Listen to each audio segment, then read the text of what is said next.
The Age of Innocence by Edith Wharton. Newland Archer, during this brief episode, had been thrown into a strange state of embarrassment. Part 1, Chapter 2. It was annoying that the box which was thus attracting the undivided attention of masculine New York should be that in which his betrothed was seated between her mother and aunt, and for a moment he could not identify the lady in the empire dress, nor imagine why her presence created such excitement among the initiated. Then light dawned on him, and with it came a momentary rush of indignation. No, indeed. No one would have thought the Mingotts would have tried it on. But they had. They undoubtedly had. For the low-toned comments behind him left no doubt in Archer's mind that the young woman was May Welland's cousin, the cousin always referred to in the family as poor Ellen Olenska.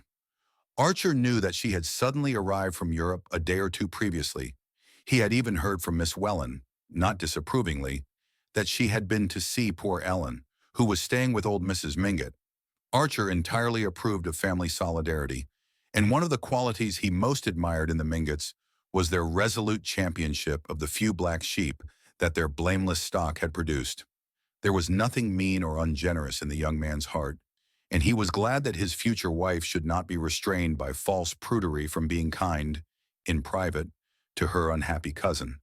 But to receive Countess Olenska in the family circle was a different thing from producing her in public, at the opera of all places, and in the very box with the young girl whose engagement to him, Newland Archer, was to be announced within a few weeks. No, he felt as old Sillerton Jackson felt. He did not think the Mingotts would have tried it on. He knew, of course, that whatever man dared, within Fifth Avenue's limits, that old Mrs. Manson Mingott, the matriarch of the line, would dare.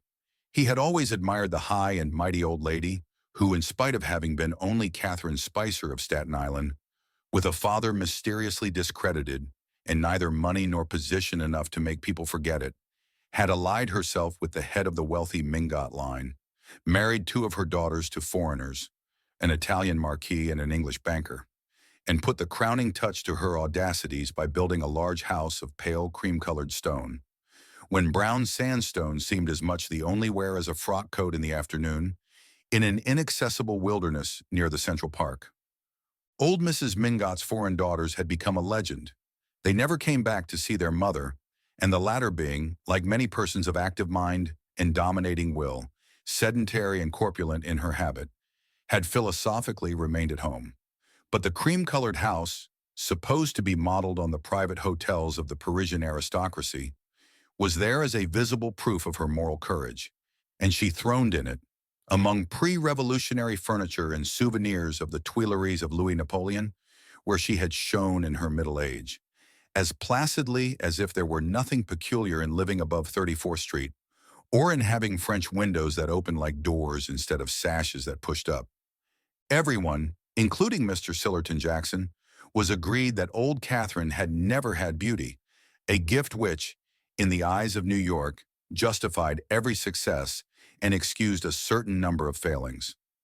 Unkind people said that, like her imperial namesake, she had won her way to success by strength of will and hardness of heart, and a kind of haughty effrontery that was somehow justified by the extreme decency and dignity of her private life. Mr. Manson Mingott had died when she was only 28, and had tied up the money with an additional caution born of the general distrust of the Spicers. But his bold young widow went her way fearlessly, mingled freely in foreign society, married her daughters in heaven knew what corrupt and fashionable circles, hobnobbed with dukes and ambassadors, associated familiarly with papists, entertained opera singers, and was the intimate friend of Madame Taglioni. And all the while, as Sillerton Jackson was the first to proclaim, there had never been a breath on her reputation, the only respect, he always added, in which she differed from the earlier Catherine. Mrs. Manson Mingott had long since succeeded in untying her husband's fortune and had lived in affluence for half a century, but memories of her early straits had made her excessively thrifty, and though, when she bought a dress or a piece of furniture, she took care that it should be of the best, she could not bring herself to spend much on the transient pleasures of the table. Therefore, for totally different reasons, her food was as poor as Mrs. Archer's, and her wines did nothing to redeem it. Her relatives considered that the penury of her table discredited the Mingott name, which had always been associated with good living. But people continued to come to her in spite of the made dishes and flat champagne, and in reply to the remonstrances of her son Lovell, who tried to retrieve the family credit by having the best chef in New York, she used to say laughingly, "What's the use of two good cooks in one family now that I've married the girls and can't eat sauces?" Newland Archer, as he mused on these things, had once more turned his eyes toward the Mingott box. He saw that Mrs. Welland and her sister-in-law were facing their semicircle of critics with the Mingottian aplomb which old Catherine had inculcated in all her tribe, and that only May Welland betrayed, by a heightened color, perhaps due to the knowledge that he was watching her, a sense of the gravity of the situation. As for the cause of the commotion, she sat gracefully in her corner of the box, her eyes fixed on the stage, and revealing as she leaned forward a little more shoulder and bosom than New York was accustomed to seeing, at least in ladies who had reasons for wishing to pass unnoticed. Few things seemed to Newland Archer more awful than an offense against taste, that far-off divinity of whom form was the mere visible representative in vicegerent. Madame Olenska's pale and serious face appealed to his fancy, as suited to the occasion and to her unhappy situation, but the way her dress, which had no tucker, sloped away from her thin shoulders, shocked and troubled him. He hated to think of May Welland's being exposed to the influence of a young woman so careless of the dictates of taste. After all, he heard one of the younger men begin behind him. Everybody talked through the Mephistopheles and Martha scenes. After all, just what happened? Well, she left him. Nobody attempts to deny that. He's an awful brute, isn't he? Continued the young inquirer, a candid Thorley, who was evidently preparing to enter the lists as the ladies' champion. "The very worst. I knew him at Nice," said Lawrence Lefferts with authority. "A half-paralyzed, white, sneering fellow, rather handsome head, but eyes with a lot of lashes. Well, I'll tell you the sort. When he wasn't with women, he was collecting china. Paying any price for both, I understand." There was a general laugh, and the young champion said, "Well then, well then, she bolted with his secretary." "Oh, I see." The champion's face fell. "It didn't last long, though. I heard of her a few months later living alone in Venice. I believe Lovell Mingott went out to get her. He said she was desperately unhappy. That's all right. But this parading her at the opera's another thing?" "Perhaps," young Thorley hazarded, "she's too unhappy to be left at home."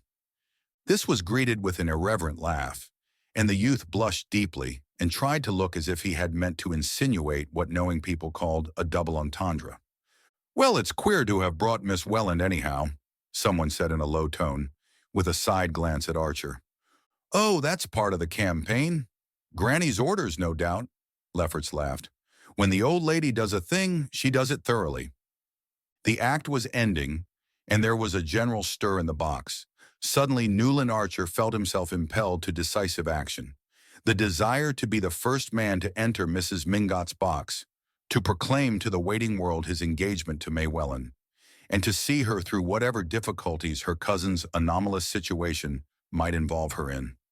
This impulse had abruptly overruled all scruples and hesitations, and sent him hurrying through the red corridors to the farther side of the house.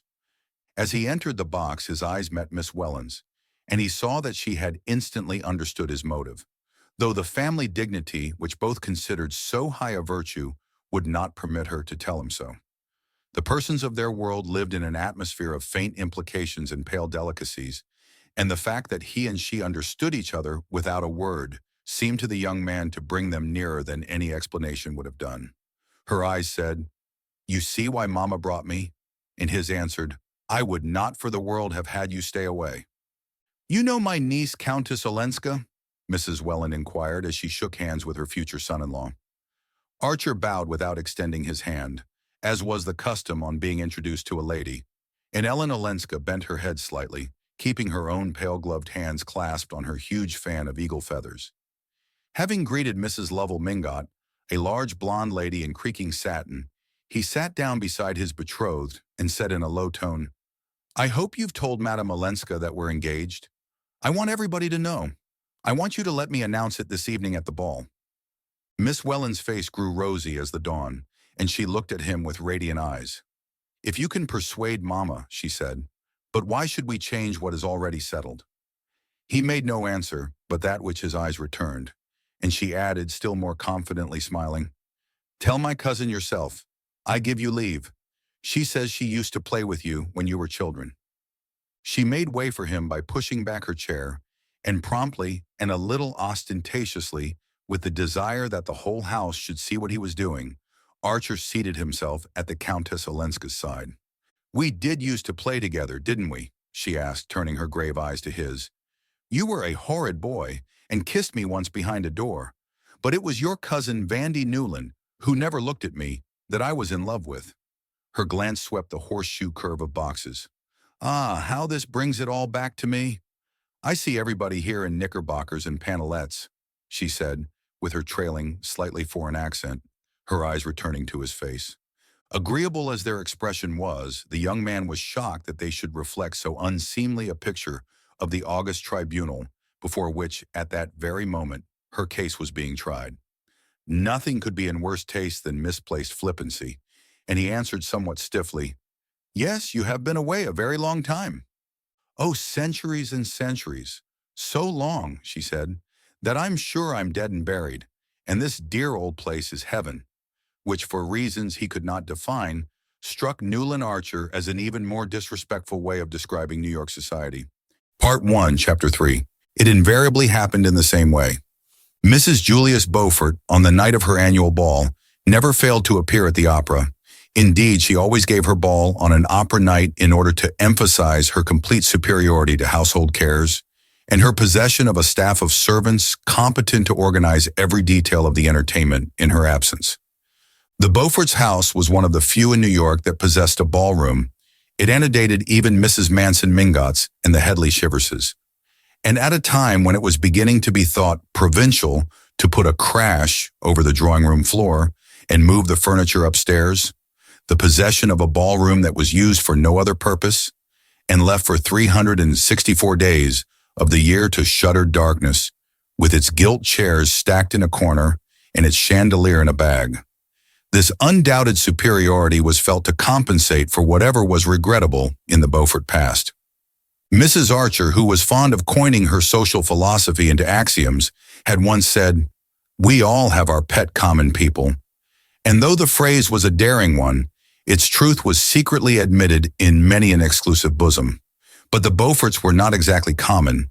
Some people said they were even worse. Mrs. Beaufort belonged indeed to one of America's most honored families. She had been the lovely Regina Dallas of the South Carolina branch, a penniless beauty introduced to New York society by her cousin, the imprudent Medora Manson, who was always doing the wrong thing from the right motive. When one was related to the Mansons and the Rushworths, one had a droit de cite, as Mr. Sillerton Jackson, who had frequented the Tuileries, called it, in New York society. But did one not forfeit it in marrying Julius Beaufort? The question was, who was Beaufort? He passed for an Englishman, was agreeable, handsome, ill-tempered, hospitable, and witty. He had come to America with letters of recommendation from old Mrs. Manson Mingott's English son-in-law, the banker, and had speedily made himself an important position in the world of affairs. But his habits were dissipated, his tongue was bitter, his antecedents were mysterious. And when Medora Manson announced her cousin's engagement to him, it was felt to be one more act of folly in poor Medora's long record of imprudences. But folly is as often justified of her children as wisdom, and 2 years after young Mrs. Beaufort's marriage, it was admitted that she had the most distinguished house in New York. No one knew exactly how the miracle was accomplished.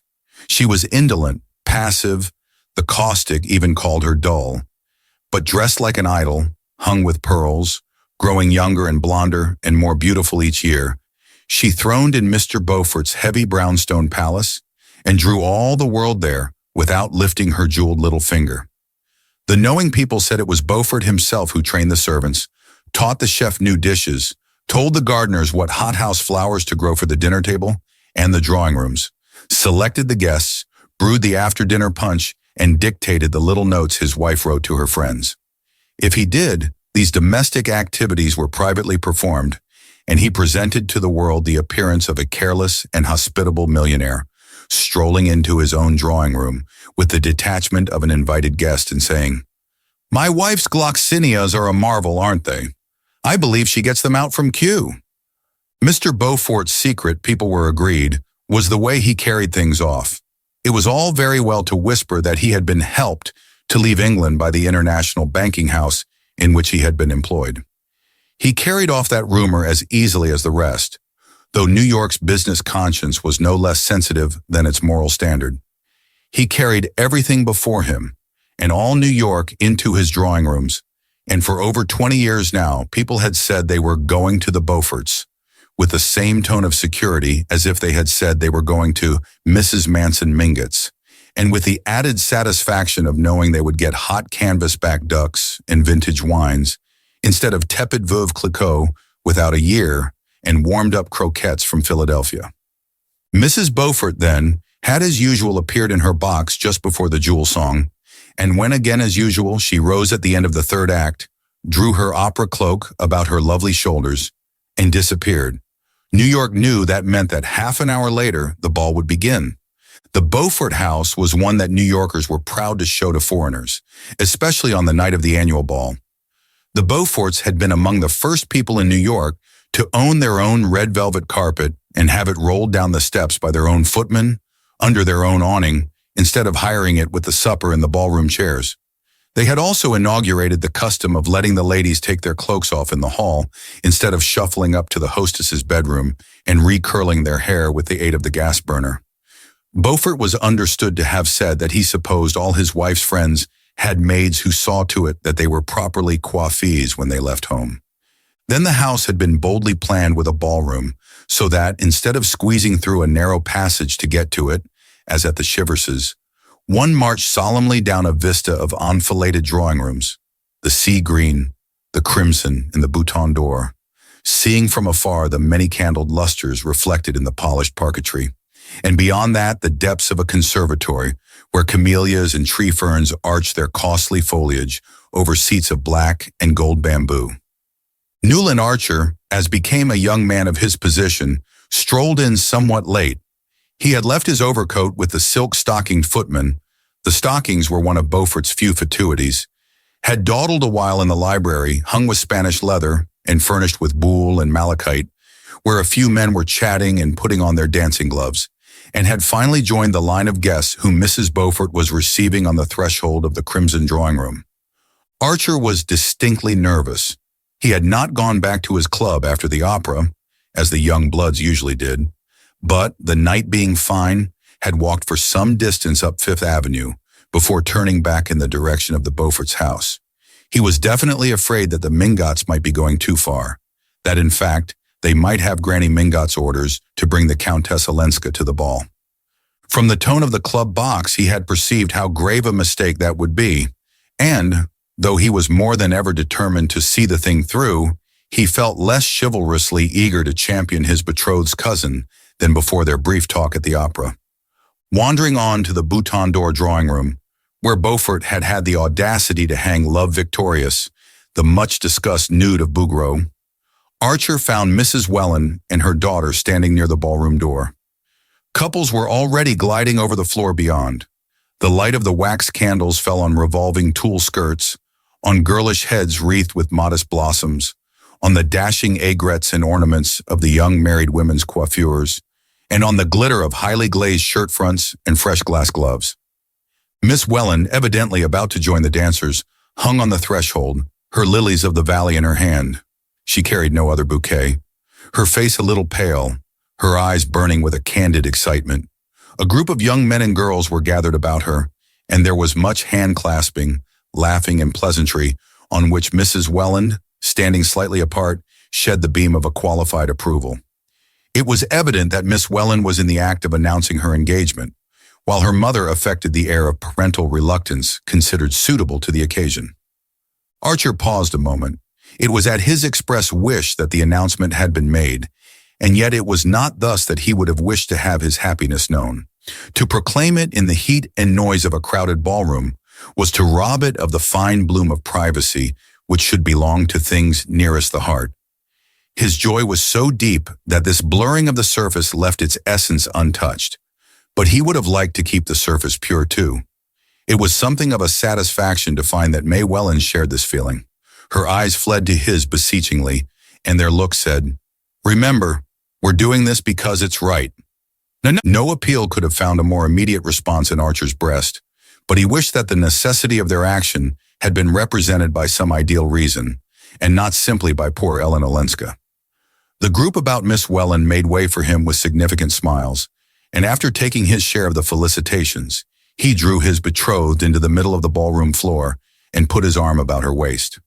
"Now we shan't have to talk," he said, smiling into her candid eyes as they floated away on the soft waves of the blue Danube. She made no answer. Her lips trembled into a smile, but the eyes remained distant and serious, as if bent on some ineffable vision. "Dear," Archer whispered, pressing her to him.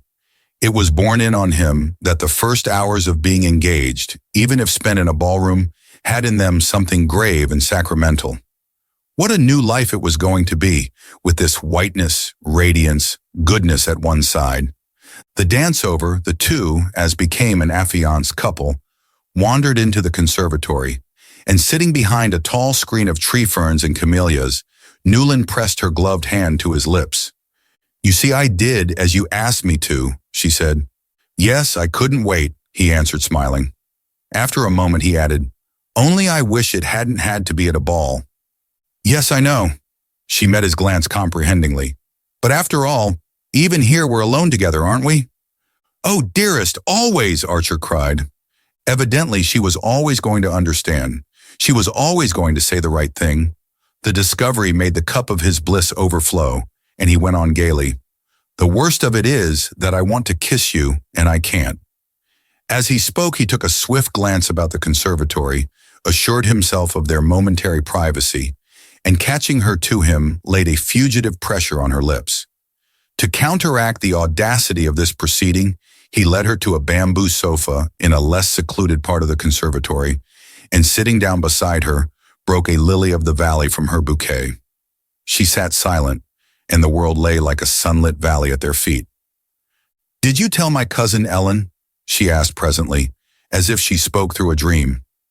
He roused himself and remembered that he had not done so. Some invincible repugnance to speak of such things to the strange foreign woman had checked the words on his lips. "No, I hadn't the chance after all," he said, fibbing hastily. "Ah." She looked disappointed but gently resolved on gaining her point. "You must then, for I didn't either, and I shouldn't like her to think—" "Of course not, but aren't you, after all, the person to do it?" She pondered on this. "If I'd done it at the right time, yes, but now that there's been a delay, I think you must explain that I'd asked you to tell her at the opera, before our speaking about it to everybody here. Otherwise, she might think I had forgotten her. You see, she's one of the family, and she's been away so long that she's rather sensitive." Archer looked at her glowingly.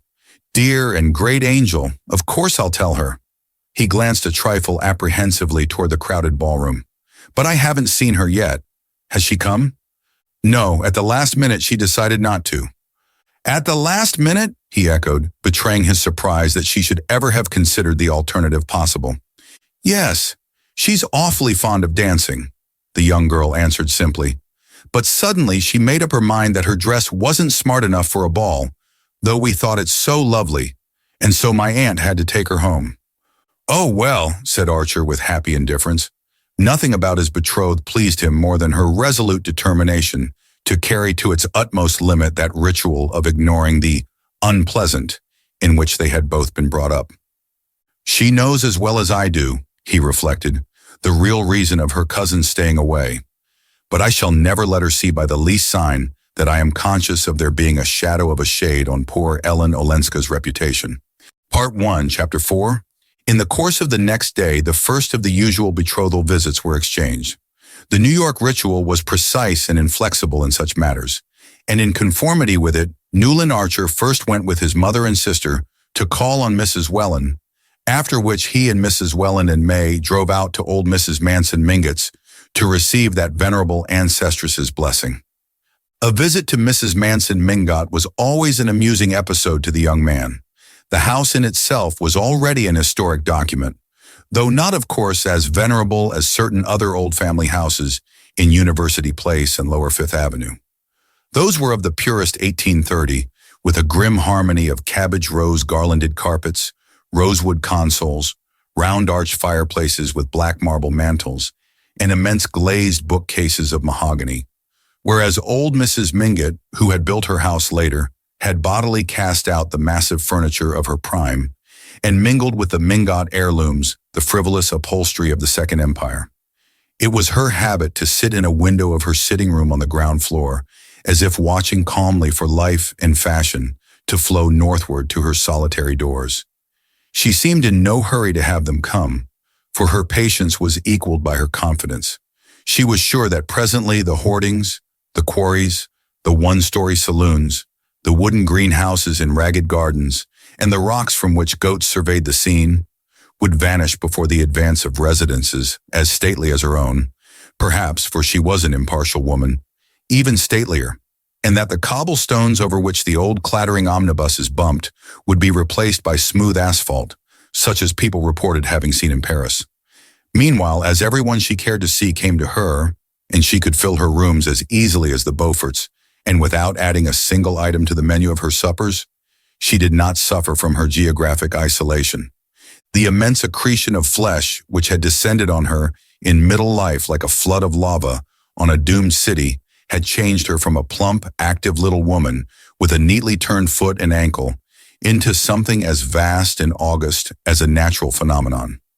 She had accepted this submergence as philosophically as all her other trials, and now, in extreme old age, was rewarded by presenting to her mirror an almost unwrinkled expanse of firm pink and white flesh, in the center of which the traces of a small face survived as if awaiting excavation. A flight of smooth double chins led down to the dizzy depths of a still snowy bosom, veiled in snowy muslins that were held in place by a miniature portrait of the late Mr. Mingott, and around and below, wave after wave of black silk surged away over the edges of a capacious armchair, with two tiny white hands poised like gulls on the surface of the billows. The burden of Mrs. Manson Mingott's flesh had long since made it impossible for her to go up and down stairs, and with characteristic independence, she had made her reception rooms upstairs and established herself, in flagrant violation of all the New York proprieties, on the ground floor of her house, so that, as you sat in her sitting room window with her, you caught, through a door that was always open and a looped-back yellow damask portiere, the unexpected vista of a bedroom with a huge low bed, upholstered like a sofa, and a toilet table with frivolous lace flounces and a gilt-frame mirror. Her visitors were startled and fascinated by the foreignness of this arrangement, which recalled scenes in French fiction and architectural incentives to immorality such as the simple American had never dreamed of. That was how women with lovers lived in the wicked old societies, in apartments with all the rooms on one floor and all the indecent propinquities that their novels described. It amused Newland Archer, who had secretly situated the love scenes of Monsieur de Camorra in Mrs. Mingott's bedroom, to picture her blameless life led in the stage setting of adultery. But he said to himself, with considerable admiration, that if a lover had been what she wanted, the intrepid woman would have had him too. To the general relief, the Countess Olenska was not present in her grandmother's drawing room during the visit of the betrothed couple. Mrs. Mingott said she had gone out, which on a day of such glaring sunlight and at the shopping hour seemed in itself an indelicate thing for a compromised woman to do. But at any rate it spared them the embarrassment of her presence and the faint shadow that her unhappy past might seem to shed on their radiant future. The visit went off successfully, as was to have been expected.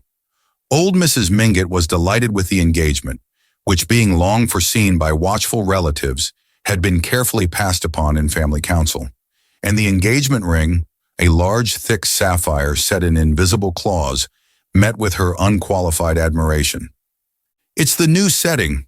Of course it shows the stone beautifully, but it looks a little bare to old-fashioned eyes," Mrs. Welland had explained, with a conciliatory side glance at her future son-in-law.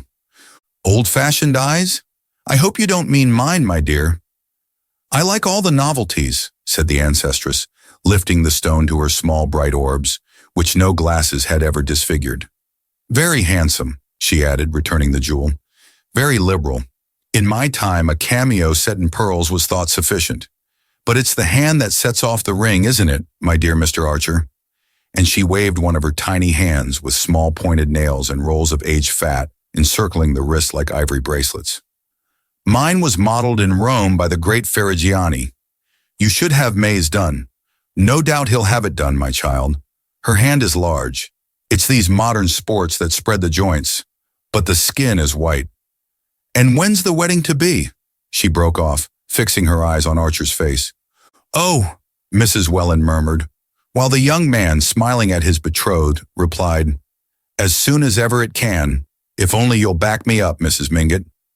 We must give them time to get to know each other a little better, Mama, Mrs. Welland interposed, with the proper affectation of reluctance, to which the ancestress rejoined, know each other? Fiddlesticks! Everybody in New York has always known everybody. Let the young man have his way, my dear. Don't wait till the bubble's off the wine. Marry them before Lent. I may catch pneumonia any winter now, and I want to give the wedding breakfast. These successive statements were received with the proper expressions of amusement, incredulity, and gratitude, and the visit was breaking up in a vein of mild pleasantry when the door opened to admit the Countess Olenska, who entered in bonnet and mantle, followed by the unexpected figure of Julius Beaufort. There was a cousinly murmur of pleasure between the ladies, and Mrs. Mingott held out Ferrigiani's model to the banker. Ha! Beaufort, this is a rare favor. She had an odd foreign way of addressing men by their surnames. Thanks. I wish it might happen oftener, said the visitor in his easy, arrogant way. I'm generally so tied down, but I met the Countess Ellen in Madison Square, and she was good enough to let me walk home with her. Ah, I hope the house will be gayer now that Ellen's here, cried Mrs. Mingott with a glorious effrontery. Sit down, Beaufort. Push up the yellow armchair. Now I've got you, I want a good gossip. I hear your ball was magnificent, and I understand you invited Mrs. Lemuel Struthers? Well, I've a curiosity to see the woman myself. She had forgotten her relatives, who were drifting out into the hall under Ellen Olenska's guidance. Old Mrs. Mingott had always professed a great admiration for Julius Beaufort, and there was a kind of kinship in their cool, domineering way, and their shortcuts through the conventions. Now she was eagerly curious to know what had decided the Beauforts to invite, for the first time, Mrs. Lemuel Struthers, the widow of Struthers's shoe polish, who had returned the previous year from a long initiatory sojourn in Europe to lay siege to the tight little citadel of New York. Of course, if you and Regina invite her, the thing is settled. Well, we need new blood and new money, and I hear she's still very good looking, the carnivorous old lady declared. In the hall, while Mrs. Welland and May drew on their furs, Archer saw that the Countess Olenska was looking at him with a faintly questioning smile. Of course you know already about May and me, he said, answering her look with a shy laugh. She scolded me for not giving you the news last night at the opera. I had her orders to tell you that we were engaged, but I couldn't in that crowd. The smile passed from Countess Olenska's eyes to her lips. She looked younger, more like the bold brown Ellen Mingott of his boyhood. Of course I know. Yes, and I'm so glad. But one doesn't tell such things first in a crowd. The ladies were on the threshold and she held out her hand. Goodbye, come and see me someday, she said, still looking at Archer. In the carriage, on the way down Fifth Avenue, they talked pointedly of Mrs. Mingott, of her age, her spirit, and all her wonderful attributes. No one alluded to Ellen Olenska, but Archer knew that Mrs. Welland was thinking, it's a mistake for Ellen to be seen, the very day after her arrival, parading up Fifth Avenue at the crowded hour with Julius Beaufort. And the young man himself mentally added, and she ought to know that a man who's just engaged doesn't spend his time calling on married women. But I dare say in the set she's lived in they do. They never do anything else. And in spite of the cosmopolitan views on which he prided himself, he thanked heaven that he was a New Yorker and about to ally himself with one of his own kind. Part 1, Chapter 5. The next evening, old Mr. Sillerton Jackson came to dine with the Archers. Mrs. Archer was a shy woman and shrank from society, but she liked to be well informed as to its doings. Her old friend Mr. Sillerton Jackson applied to the investigation of his friend's affairs the patience of a collector and the science of a naturalist. And his sister, Miss Sophie Jackson, who lived with him, and was entertained by all the people who could not secure her much sought-after brother, brought home bits of minor gossip that filled out usefully the gaps in his picture. Therefore, whenever anything happened that Mrs. Archer wanted to know about, she asked Mr. Jackson to dine, and as she honored few people with her invitations, and as she and her daughter Janie were an excellent audience, Mr. Jackson usually came himself instead of sending his sister. If he could have dictated all the conditions, he would have chosen the evenings when Newland was out. Not because the young man was uncongenial to him, the two got on capitally at their club, but because the old anecdotist sometimes felt, on Newland's part, a tendency to weigh his evidence that the ladies of the family never showed. Mr. Jackson, if perfection had been attainable on earth, would also have asked that Mrs. Archer's food should be a little better. But then New York, as far back as the mind of man could travel, had been divided into the two great fundamental groups of the Mingotts and Mansons and all their clan, who cared about eating and clothes and money, and the Archer Newland von der Luyden tribe, who were devoted to travel, horticulture, and the best fiction, and looked down on the grosser forms of pleasure. You couldn't have everything after all. If you dined with the Lovell Mingotts, you got canvasback and terrapin and vintage wines. At Adeline Archer's, you could talk about alpine scenery and the marble faun. And luckily the Archer Madeira had gone round the Cape. Therefore, when a friendly summons came from Mrs. Archer, Mr. Jackson, who was a true eclectic, would usually say to his sister, "I've been a little gouty since my last dinner at the Lovell Mingotts. It will do me good to diet at Adeline's." Mrs. Archer, who had long been a widow, lived with her son and daughter in West 28th Street. An upper floor was dedicated to Newland, and the two women squeezed themselves into narrower quarters below. In an unclouded harmony of tastes and interests, they cultivated ferns in Wardian cases, made macrame lace and wool embroidery on linen, collected American Revolutionary glazed ware, subscribed to good words, and read Ouida's novels for the sake of the Italian atmosphere.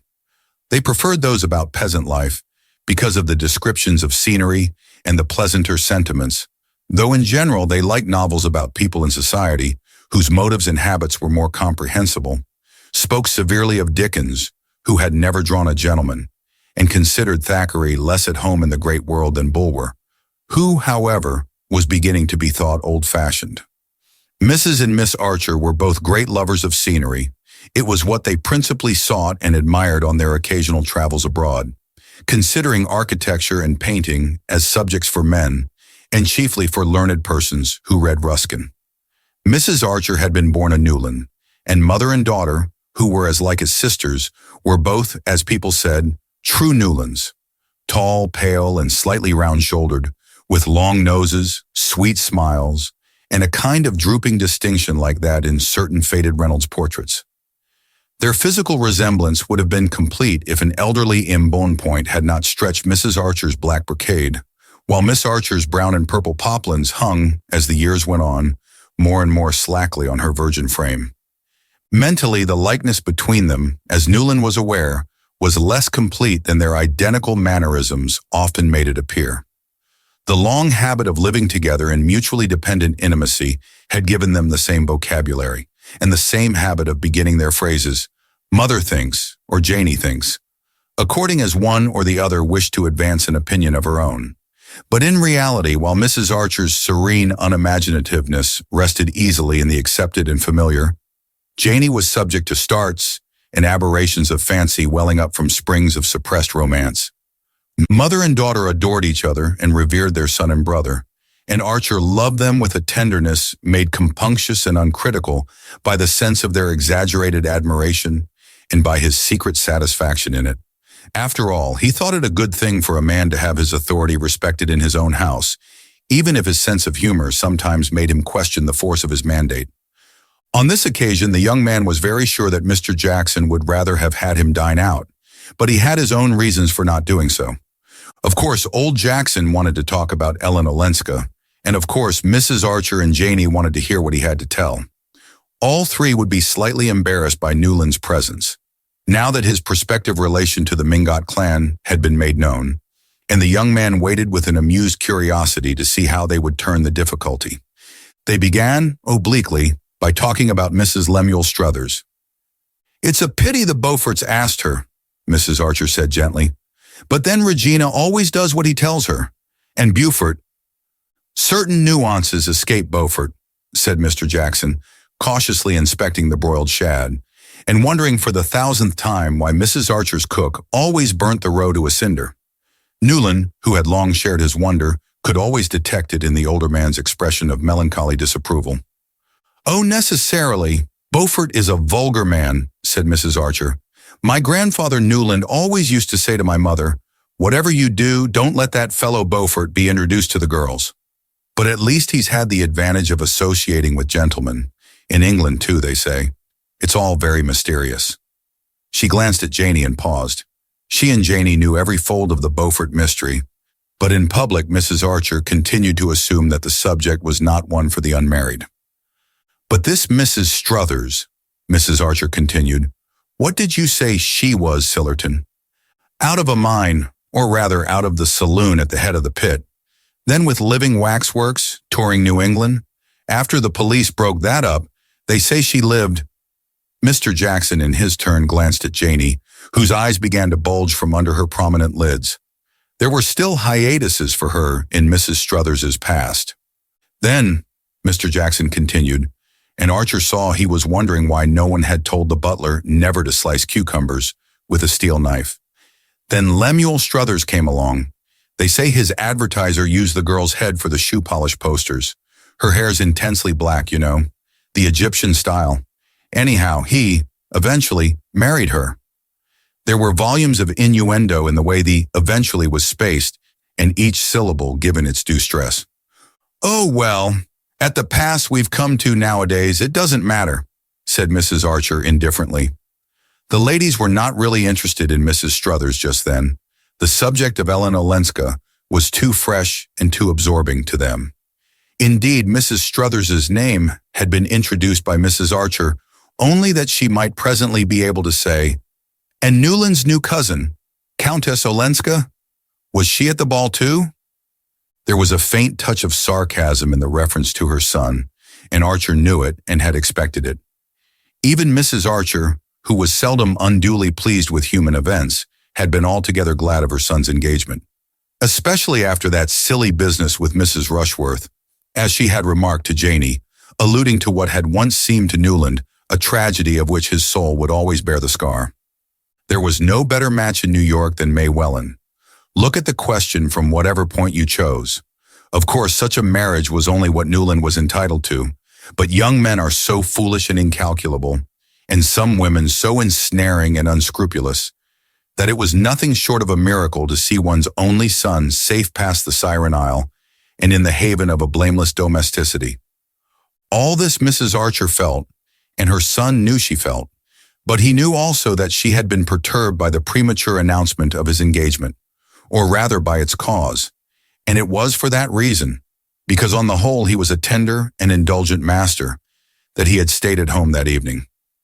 It's not that I don't approve of the Mingott's esprit de corps, but why Newland's engagement should be mixed up with that Olenska woman's comings and goings I don't see, Mrs. Archer grumbled to Janey, the only witness of her slight lapses from perfect sweetness.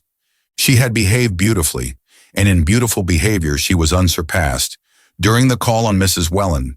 But Newland knew, and his betrothed doubtless guessed, that all through the visit she and Janey were nervously on the watch for Madame Olenska's possible intrusion, and when they left the house together, she had permitted herself to say to her son, "I'm thankful that Augusta Welland received us alone."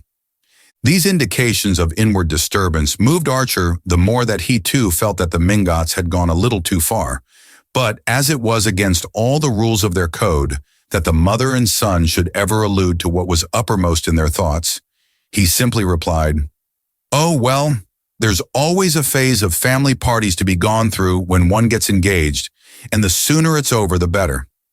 At which his mother merely pursed her lips under the lace veil that hung down from her gray velvet bonnet trimmed with frosted grapes. Her revenge, he felt, her lawful revenge, would be to draw Mr. Jackson that evening on the Countess Olenska, and having publicly done his duty as a future member of the Mingott clan, The young man had no objection to hearing the lady discussed in private, except that the subject was already beginning to bore him. Mr. Jackson had helped himself to a slice of the tepid fillet, which the mournful butler had handed him with a look as skeptical as his own, and had rejected the mushroom sauce after a scarcely perceptible sniff. He looked baffled and hungry, and Archer reflected that he would probably finish his meal on Ellen Olenska. Mr. Jackson leaned back in his chair and glanced up at the candlelit Archers, Newlands, and van der Luydens, hanging in dark frames on the dark walls.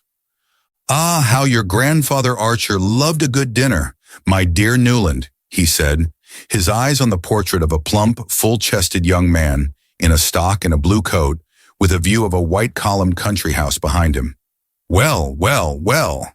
I wonder what he would have said to all these foreign marriages." Mrs. Archer ignored the allusion to the ancestral cuisine, and Mr. Jackson continued with deliberation. No, she was not at the ball. "Ah," Mrs. Archer murmured in a tone that implied, "she had that decency." "Perhaps the Beauforts don't know her," Janie suggested with her artless malice. Mr. Jackson gave a faint sip, as if he had been tasting invisible Madeira. "Mrs. Beaufort may not, but Beaufort certainly does, for she was seen walking up Fifth Avenue this afternoon with him by the whole of New York." "Mercy," moaned Mrs. Archer, evidently perceiving the uselessness of trying to ascribe the actions of foreigners to a sense of delicacy. "I wonder if she wears a round hat or a bonnet in the afternoon," Janie speculated. "At the opera, I know she had on dark blue velvet, perfectly plain and flat, like a nightgown." "Janie," said her mother, and Miss Archer blushed and tried to look audacious. "It was, at any rate, in better taste not to go to the ball," Mrs. Archer continued. A spirit of perversity moved her son to rejoin. "I don't think it was a question of taste with her. May said she meant to go, and then decided that the dress in question wasn't smart enough." Mrs. Archer smiled at this confirmation of her inference. "Poor Ellen," she simply remarked, adding compassionately, "we must always bear in mind what an eccentric bringing up Medora Manson gave her. What can you expect of a girl who was allowed to wear black satin at her coming-out ball?" "Ah, don't I remember her in it," said Mr. Jackson, adding, "Poor girl," in the tone of one who, while enjoying the memory, had fully understood at the time what the sight portended. "It's odd," Janie remarked, "that she should have kept such an ugly name as Ellen. I should have changed it to Elaine." She glanced about the table to see the effect of this. Her brother laughed. "Why Elaine?" "I don't know, it sounds more Polish," said Janie, blushing. "It sounds more conspicuous, and that can hardly be what she wishes," said Mrs. Archer distantly. "Why not?" broke in her son, growing suddenly argumentative. "Why shouldn't she be conspicuous if she chooses? Why should she slink about as if it were she who had disgraced herself? She's poor Ellen, certainly, because she had the bad luck to make a wretched marriage. But I don't see that that's a reason for hiding her head as if she were the culprit." "That, I suppose," said Mr. Jackson speculatively, "is the line the Mingotts mean to take." The young man reddened. "I didn't have to wait for their cue, if that's what you mean, sir. Madame Olenska has had an unhappy life. That doesn't make her an outcast." "There are rumors," began Mr. Jackson, glancing at Janie. "Oh, I know, the secretary," the young man took him up. "Nonsense, mother. Janie's grown up. They say, don't they," he went on, "that the secretary helped her to get away from her brute of a husband who kept her practically a prisoner? Well, what if he did? I hope there isn't a man among us who wouldn't have done the same in such a case." Mr. Jackson glanced over his shoulder to say to the sad butler, "Perhaps that's sauce? Just a little, after all." Then, having helped himself, he remarked, "I'm told she's looking for a house. She means to live here." "I hear she means to get a divorce," said Janie boldly. "I hope she will," Archer exclaimed. The word had fallen like a bombshell in the pure and tranquil atmosphere of the Archer dining room. Mrs. Archer raised her delicate eyebrows in the particular curve that signified the butler, and the young man, himself mindful of the bad taste of discussing such intimate matters in public, hastily branched off into an account of his visit to old Mrs. Mingott. After dinner, according to immemorial custom, Mrs. Archer and Janie trailed their long silk draperies up to the drawing room, where, while the gentlemen smoked below stairs, They sat beside a Carcel lamp with an engraved globe, facing each other across a rosewood work table with a green silk bag under it, and stitched at the two ends of a tapestry band of field flowers, destined to adorn an occasional chair in the drawing room of young Mrs. Newland Archer. While this rite was in progress in the drawing room, Archer settled Mr. Jackson in an armchair near the fire in the Gothic library and handed him a cigar. Mr. Jackson sank into the armchair with satisfaction, lit his cigar with perfect confidence. It was Newland who bought them, and stretching his thin old ankles to the coals, said, "You say the secretary merely helped her to get away, my dear fellow?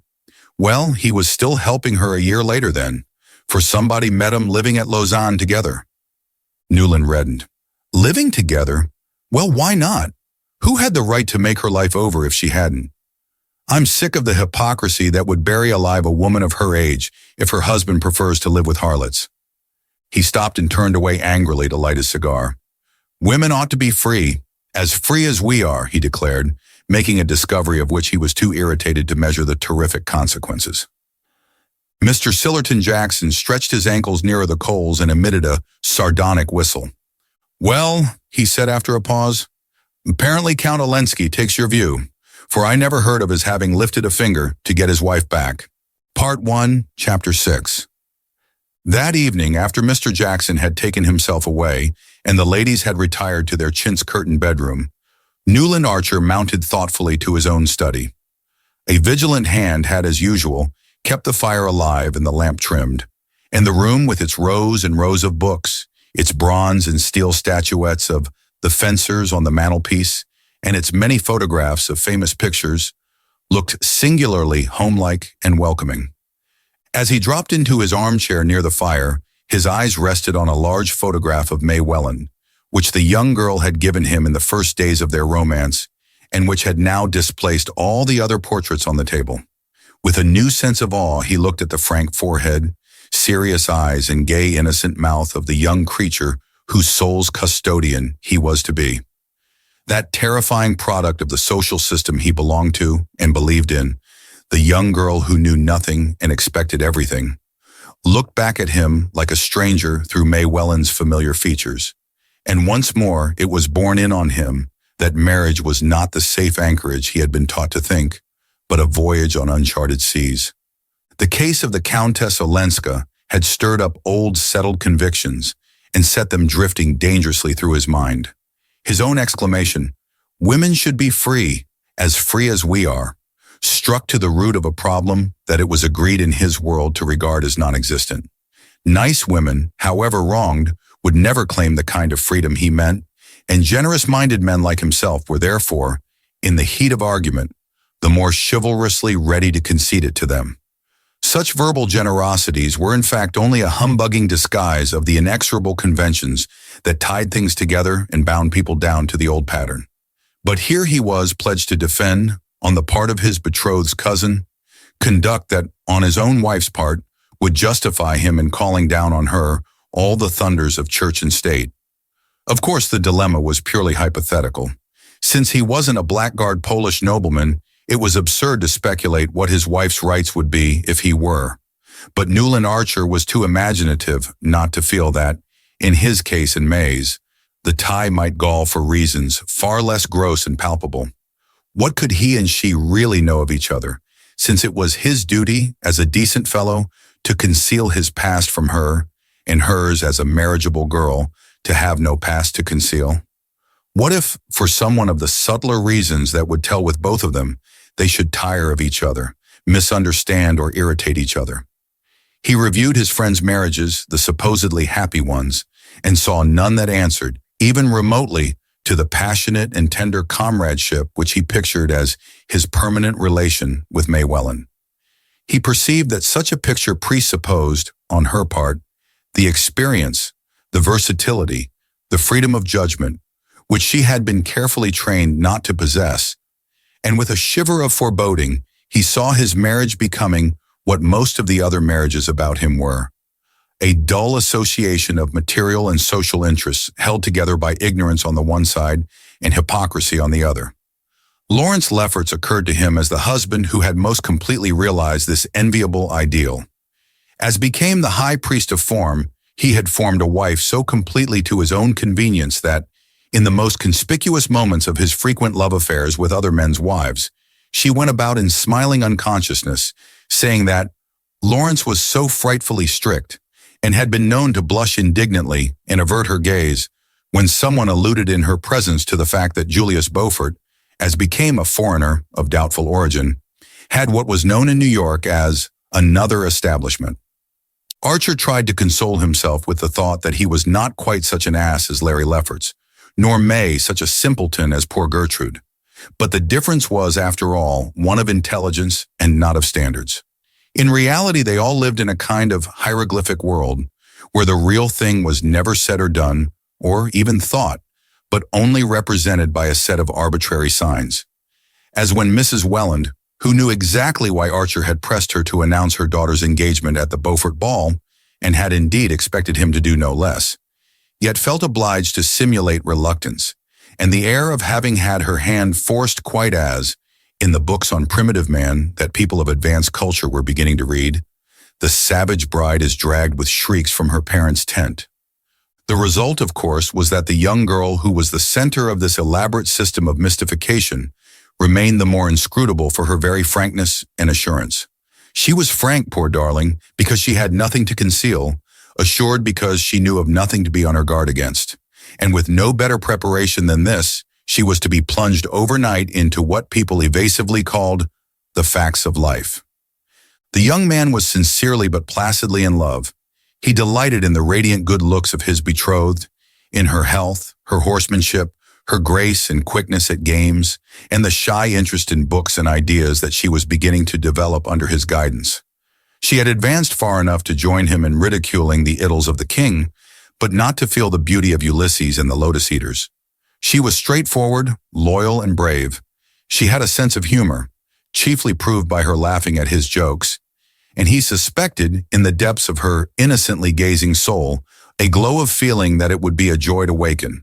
But when he had gone the brief round of her, he returned discouraged by the thought that all this frankness and innocence were only an artificial product. Untrained human nature was not frank and innocent. It was full of the twists and defenses of an instinctive guile, and he felt himself oppressed by this creation of factitious purity, so cunningly manufactured by a conspiracy of mothers and aunts and grandmothers and long-dead ancestresses, because it was supposed to be what he wanted, what he had a right to, in order that he might exercise his lordly pleasure in smashing it like an image made of snow. There was a certain triteness in these reflections. They were those habitual to young men on the approach of their wedding day, but they were generally accompanied by a sense of compunction and self-abasement of which Newland Archer felt no trace. He could not deplore, as Thackeray's heroes so often exasperated him by doing, that he had not a blank page to offer his bride in exchange for the unblemished one she was to give to him. He could not get away from the fact that if he had been brought up as she had, they would have been no more fit to find their way about than the babes in the wood. Nor could he, for all his anxious cogitations, see any honest reason, any, that is, unconnected with his own momentary pleasure and the passion of masculine vanity, why his bride should not have been allowed the same freedom of experience as himself. Such questions, at such an hour, were bound to drift through his mind, but he was conscious that their uncomfortable persistence and precision were due to the inopportune arrival of the Countess Olenska. Here he was, at the very moment of his betrothal, a moment for pure thoughts and cloudless hopes, pitchforked into a coil of scandal which raised all the special problems he would have preferred to let lie. "Hang Ellen Olenska," he grumbled as he covered his fire and began to undress. He could not really see why her fate should have the least bearing on his, yet he dimly felt that he had only just begun to measure the risks of the championship which his engagement had forced upon him. A few days later the bolt fell. The Lovell Mingotts had sent out cards for what was known as a formal dinner, that is, 3 extra footmen, 2 dishes for each course, and a Roman punch in the middle, and had headed their invitations with the words, "To meet the Countess Olenska," in accordance with the hospitable American fashion, which treats strangers as if they were royalties, or at least as their ambassadors. The guests had been selected with a boldness and discrimination in which the initiated recognized the firm hand of Catherine the Great. Associated with such immemorial standbys as the Selfridge Marys, who were asked everywhere because they always had been, the Beauforts, on whom there was a claim of relationship, and Mr. Sillerton Jackson and his sister Sophie, who went wherever her brother told her to, were some of the most fashionable and yet most irreproachable of the dominant young married set. The Lawrence Leffertses, Mrs. Lefferts Rushworth, the lovely widow, the Harry Thorleys, the Reggie Chiverses, and young Morris Dagonet and his wife, who was a van der Luyden. The company indeed was perfectly assorted, since all the members belonged to the little inner group of people who, during the long New York season, disported themselves together daily and nightly with apparently undiminished zest. 48 hours later, the unbelievable had happened. Everyone had refused the Mingott's invitation, except the Beauforts and old Mr. Jackson and his sister. The intended slight was emphasized by the fact that even the Reggie Chiverses, who were of the Mingott clan, were among those inflicting it, and by the uniform wording of the notes, in all of which the writers regretted that they were unable to accept, without the mitigating plea of a previous engagement that ordinary courtesy prescribed. New York society was in those days far too small and too scant in its resources for everyone in it, including livery stable keepers, butlers, and cooks, not to know exactly on which evenings people were free, and it was thus possible for the recipients of Mrs. Lovell Mingott's invitations to make cruelly clear their determination not to meet the Countess Olenska. The blow was unexpected, but the Mingotts, as their way was, met it gallantly. Mrs. Lovell Mingott confided the case to Mrs. Welland, who confided it to Newland Archer, who, aflame at the outrage, appealed passionately and authoritatively to his mother, who, after a painful period of inward resistance and outward temporizing, succumbed to his instances, as she always did, and immediately embracing his cause with an energy redoubled by her previous hesitations, put on her gray velvet bonnet and said, "I'll go and see Louisa van der Luyden." The New York of Newland Archer's day was a small and slippery pyramid, in which as yet hardly a fissure had been made or a foothold gained. At its base was a firm foundation of what Mrs. Archer called plain people, an honorable but obscure majority of respectable families who, as in the case of the Spicers or the Leffertses or the Jacksons, had been raised above their level by marriage with one of the ruling clans. People, Mrs. Archer always said, were not as particular as they used to be, and with old Catherine Spicer ruling one end of Fifth Avenue and Julius Beaufort the other, you couldn't expect the old traditions to last much longer. Firmly narrowing upward from this wealthy but inconspicuous substratum was the compact and dominant group which the Mingotts, Newlands, Chiverses, and Mansons so actively represented.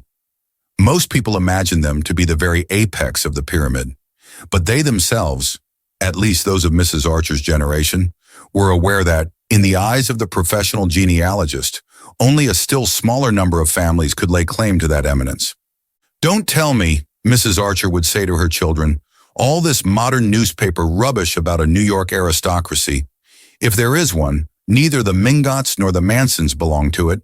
No, nor the Newlands or the Chiverses either. Our grandfathers and great-grandfathers were just respectable English or Dutch merchants who came to the colonies to make their fortune and stayed here because they did so well. One of your great-grandfathers signed the Declaration, and another was a general on Washington's staff and received General Burgoyne's sword after the Battle of Saratoga. These are things to be proud of, but they have nothing to do with rank or class. New York has always been a commercial community, and there are not more than 3 families in it who can claim an aristocratic origin in the real sense of the word." Mrs. Archer and her son and daughter, like everyone else in New York, knew who these privileged beings were. The Dagonets of Washington Square, who came of an old English county family allied with the Pitts and Foxes, the Lannings, who had intermarried with the descendants of Count de Grasse, and the van der Luydens, direct descendants of the first Dutch governor of Manhattan, and related by pre-revolutionary marriages to several members of the French and British aristocracy. The Lannings survived only in the person of 2 very old but lively Miss Lannings, who lived cheerfully and reminiscently among family portraits in Chippendale. The Dagonets were a considerable clan, allied to the best names in Baltimore and Philadelphia, but the van der Luydens, who stood above all of them, had faded into a kind of super-terrestrial twilight from which only two figures impressively emerged, those of Mr. and Mrs. Henry van der Luyden. Mrs. Henry van der Luyden had been Louisa Dagonet, and her mother had been the granddaughter of Colonel Dulac, of an old Channel Island family who had fought under Cornwallis and had settled in Maryland after the war with his bride, Lady Angelica Trevenna, fifth daughter of the Earl of St. Austry. The tie between the Dagonets, the Dulacs of Maryland, and their aristocratic Cornish kinsfolk, the Trevennas, had always remained close and cordial. Mr. and Mrs. van der Luyden had more than once paid long visits to the present head of the House of Trevenna, the Duke of St. Austry, at his country seat in Cornwall, and at St. Austry in Gloucestershire, and his Grace had frequently announced his intention of someday returning their visit, without the Duchess, who feared the Atlantic. Mr. and Mrs. van der Luyden divided their time between Trevenna, their place in Maryland, and Skuytercliff, the great estate on the Hudson, which had been one of the colonial grants of the Dutch government to the famous first governor, and of which Mr. van der Luyden was still patroon. Their large solemn house in Madison Avenue was seldom opened, and when they came to town they received in it only their most intimate friends. "I wish you would go with me, Newland," his mother said, suddenly pausing at the door of the brown coupe. "Louisa is fond of you, and of course it's on account of dear May that I'm taking this step. And also because, if we don't all stand together, there'll be no such thing as society left."